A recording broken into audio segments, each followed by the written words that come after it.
Today's theme is active versus passive kings.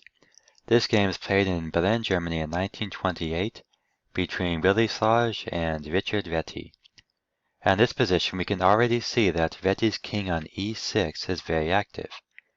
It is controlling key squares on the d file and also protecting the e5 pawn. Schlage's king, on the other hand, is very passive. It is on the first rank and is not protecting or attacking anything. Richard Reti's plan here is simply to improve his king position and keep the white king passive on the first rank. Let's go ahead and take a look at how he does this. Bishop to g7. Excellent move. Reti is now threatening e4, attacking both the rook and the bishop and thus winning material. So therefore bishop to b4. The bishop must move to avoid losing material. Then we have e4. That's another really great move. It's a strategic pawn sacrifice that allows Reti's king to remain active, and it also creates a passed pawn on f4. It is important to note that having a more active king in the endgame is often worth at least a pawn. Yeah, if Richard Reti has simply taken here on c2 immediately, it would have been a huge mistake.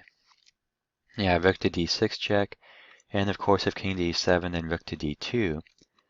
So king f7, but then we have rook d7 check, king to g6.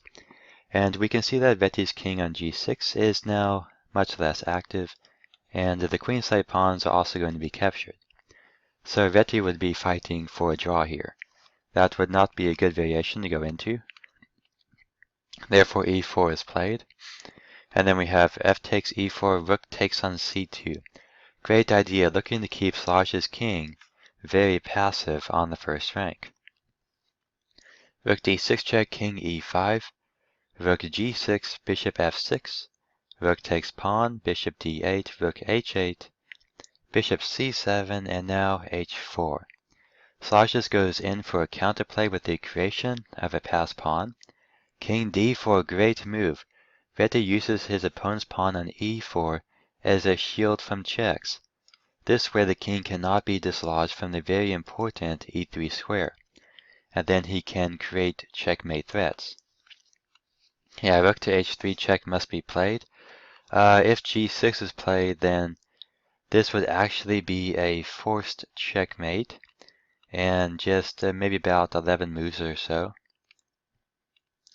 Yeah, and black is just going to be winning a lot of material here. And then we have a checkmate on h4.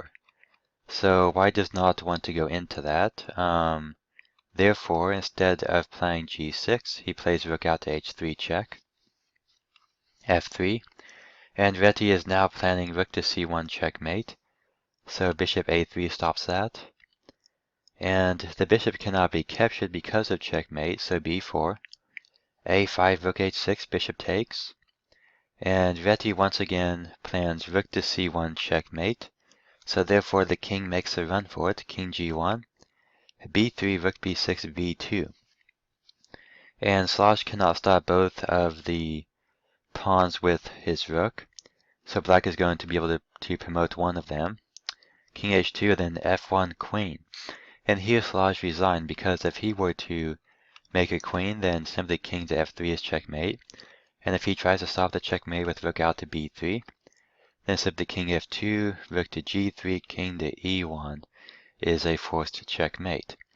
This is pretty awesome. This game really illustrates the importance of having a very active king in the endgame. And if your king is not active, you want to try and make it active as soon as you can.